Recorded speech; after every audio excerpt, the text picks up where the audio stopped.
नमस्कार, India reveals में आपका स्वागत करता हूं। मैं हूं अभिजीत। चलिए नजर डालते हैं झारखंड राज्य से जुड़ी मुख्य खबरों की ओर। राज्य के ऐसे मुख्य खबरें जिसे जानना आपको बेहद जरूरी है।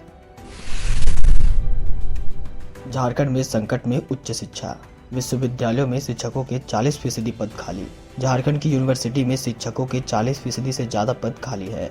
यह बात सरकार ने खुद माना है। मंगलवार को बजट सत्र में माले विधायक विनोद सिंह के सवाल पर जवाब देते हुए मंत्री मिथिलेश ठाकुर ने माना है कि यह बात सही है। राज्य के विश्वविद्यालयों में शिक्षकों के 40% से ज्यादा पद खाली है। दरअसल झारखंड विधानसभा के बजट सत्र के दूसरे चरण में मंगलवार को बगोदर विधायक विनोद सिंह ने अनुसूचित प्रश्न के माध्यम से सरकार के समक्ष विश्वविद्यालयों में शिक्षकों की कमी का मुद्दा उठाया। उन्होंने कहा कि यूनिवर्सिटी में 300 से ज्यादा जीआरएफ पास अभ्यर्थियों को शोध निदेशक नहीं मिल रहे क्योंकि शिक्षकों की कमी है। चलिए बढ़ते हैं अगली खबर की ओर।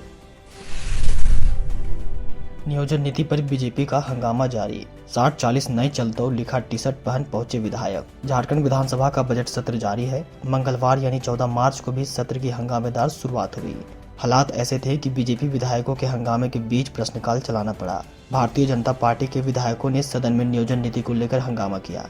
मंगलवार को विधायक 60-40 नहीं चलतो लिखा हुआ टी शर्ट पहनकर विधानसभा पहुंचे थे।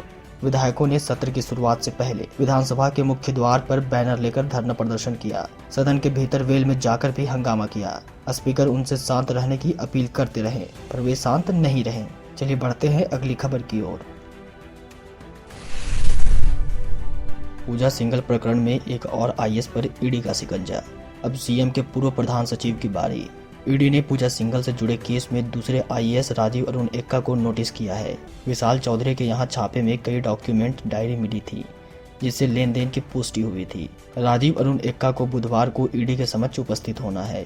बता दें कि पिछले दिन बीजेपी विधायक दल के नेता बाबूलाल मरांडी ने एक प्रेस वार्ता में 22 सेकंड का एक वीडियो जारी करते हुए मुख्यमंत्री के तत्कालीन प्रधान सचिव राजीव अरुण एक्का पर करप्शन का आरोप लगाया था। बाबूलाल मरांडी ने वीडियो के हवाले में दावा किया था कि सीएम के प्रधान सचिव राजीव अरुण एक्का पावर ब्रोकर विशाल चौधरी के आवासीय कार्यालय से फाइलें निपटाते हैं। बाबूलाल मरांडी ने आरोप लगाया था कि सीएमओ से वैसे फाइलों को विशाल चौधरी के घर लाया जाता है जिससे कमाई की संभावना होती है। चलिए बढ़ते हैं अगली खबर की ओर। झारखंड में कल से बारिश, आंधी और वज्रपात होने की आशंका। येलो अलर्ट जारी। रांची समेत झारखंड के अन्य हिस्सों में 15 मार्च से मौसम में बदलाव होगा। भारतीय मौसम विज्ञान विभाग ने 15 से 17 मार्च तक के लिए येलो अलर्ट जारी किया है। इसके अनुसार 15 मार्च को राज्य के पूर्वी भाग देवघर, धनबाद, दुमका, गिरिडीह, गोड्डा, जामताड़ा, पाकुड़, साहेबगंज सहित निकटवर्तीय मध्य भाग रांची, बोकारो, गुमला, हजारीबाग, खूंटी और रामगढ़ जिले के कई इलाकों में वज्रपात के साथ साथ मेघ गर्जन भी होगा। 16 मार्च को राज्य के अन्य हिस्सों में मेघ गर्जन के साथ वज्रपात होने की भी आशंका जताई गई है। चलिए बढ़ते हैं अगली खबर की ओर। नियोजन नीति पर बोले लोबिन हेम्ब्रम, सीएम को बाहरियों से इतना प्रेम क्यों? झारखंड में हेमंत सोरेन सरकार की नियोजन नीति पर खड़ा हुआ हंगामा थमता नहीं दिख रहा है। बजट सत्र के दूसरे चरण में सोमवार और मंगलवार को जहां बीजेपी विधायकों ने सदन के बाहर और भीतर जमकर हंगामा किया, वहीं सत्ता पक्ष के भी कई विधायकों ने सवाल उठाए। हेमंत सोरेन सरकार की नई नियोजन नीति पर सवाल उठाने वाले सत्ता पक्ष के विधायकों में लोबिन हेम्ब्रम का नाम उल्लेखनीय है। पिछले 1 वर्ष से लगातार मुख्यमंत्री हेमंत सोरेन पर हमलावर रहे लोबिन हेम्ब्रम ने कहा कि मुझे समझ नहीं आता कि मुख्यमंत्री को बाहरियों से इतना प्रेम क्यों है। मंगलवार को सदन की कार्यवाही के बाद पत्रकारों से बातचीत में लोबिन हेम्ब्रम ने कहा कि कैबिनेट में नियोजन नीति लाना विधानसभा की अवमानना है। यह 60-40 क्या है? उन्होंने कहा कि मैं अब तक नियोजन नीति पर सरकार के 60 और 40 वाले फॉर्मूले को नहीं समझ पाया हूँ। लोबिन हेम्ब्रम ने कहा कि खतियान ही नियोजन नीति का आधार होना चाहिए। यह बहुत सीधी सी बात है। उन्होंने कहा कि चाहे जितने भी सर्वे हुए हो, लोगों के पास जमीन है तभी सर्वे हुआ है। वरिष्ठ झामुमो विधायक ने कहा कि झारखंड में रहने वाले कोई भी व्यक्ति, चाहे वो आदिवासी, मूलवासी हो, गैर आदिवासी हो या किसी भी धर्म के हो, यदि उनके पास खतियान है तो वो झारखंडी है। यही नियोजन नीति का आधार होना चाहिए। चलिए बढ़ते हैं अगली खबर की ओर। गढ़वा वन क्षेत्र इलाका फिर अलर्ट पर। इलाके में बाघ देखे जाने का दावा। अधिकारियों ने कहा, हम अलर्ट हैं लेकिन हमारे क्षेत्र में बाघ होने की पुष्टि नहीं। गढ़वा में एक बार फिर वन विभाग अलर्ट है। छत्तीसगढ़ की सीमा पर बाघ देखे जाने की खबर दी गई है। इस संबंध में गढ़वा दक्षिणी वन क्षेत्र पदाधिकारी शशि कुमार ने कहा, इसे छत्तीसगढ़ की सीमा पर कन्हार नदी के पास देखे जाने की सूचना मिली थी। बाघ हमारे क्षेत्र में नहीं है, इसके बावजूद भी हमने अधिकारियों को अलर्ट पर रखा है। चलिए बढ़ते हैं अगली खबर की ओर। शिक्षा मंत्री जगन्नाथ महतो की अचानक बिगड़ी तबीयत। आनन फानन में अस्पताल पहुंचे सीएम। झारखंड के शिक्षा मंत्री जगन्नाथ महतो की तबीयत अचानक बिगड़ गई है। मंगलवार तड़के अचानक उनकी स्थिति इतनी ज्यादा बिगड़ गई कि अब उन्हें चेन्नई एयरलिफ्ट कराने की तैयारी की जा रही है। फिलहाल रांची के पारस एचईसी अस्पताल में उनका इलाज चल रहा है। अपने पिता के स्वास्थ्य के बारे में जानकारी देते हुए उनके बेटे राजू महतो ने कहा कि कल सुबह 3 बजे उनके पिता अस्वस्थ महसूस कर रहे थे। उन्हें सांस लेने में दिक्कत हो रही थी और तभी उन्हें रांची के पारस हॉस्पिटल में भर्ती कराया गया था। इसके बाद धीरे धीरे उनकी स्थिति कुछ सुधरी। चलिए बढ़ते हैं अगली खबर की ओर।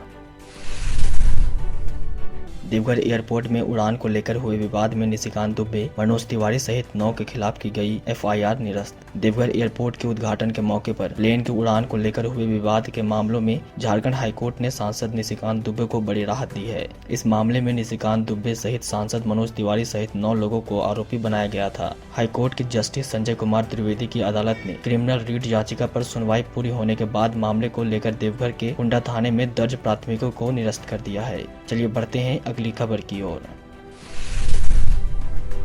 बेटी की डोली के बाद उठी मां की अर्थी, शादी के तुरंत बाद हादसे में गई जान। बेटी की शादी पर पटना से लौट रही महिला की सोमवार को हादसे में मौत हो गई, जबकि 4 लोग घायल हो गए। हादसा सरायकेला जिले के चांडिल के पास NH 33 पर घोड़ानेगी के पास दोपहर 2 बजे हुआ। वैन खड़ी हाईवे में जा टकराई। मृतक सपना गोयल जमशेदपुर के गौसलाई की रहने वाली थी। हादसे में 4 लोग बुरी तरह घायल हो गए। घायलों का इलाज टाटा मेन हॉस्पिटल यानी TMH में चल रहा है। चालक क्षतिग्रस्त स्थिति में वैन से घायलों को लेकर TMH पहुँच गया, लेकिन डॉक्टरों ने जाँच के बाद सपना गोयल को मृत घोषित कर दिया। चलिए बढ़ते हैं आखिरी खबर की ओर। यात्रियों के लिए खुशखबरी, रांची मधुपुर इंटरसिटी ट्रेन जल्द होगी शुरू।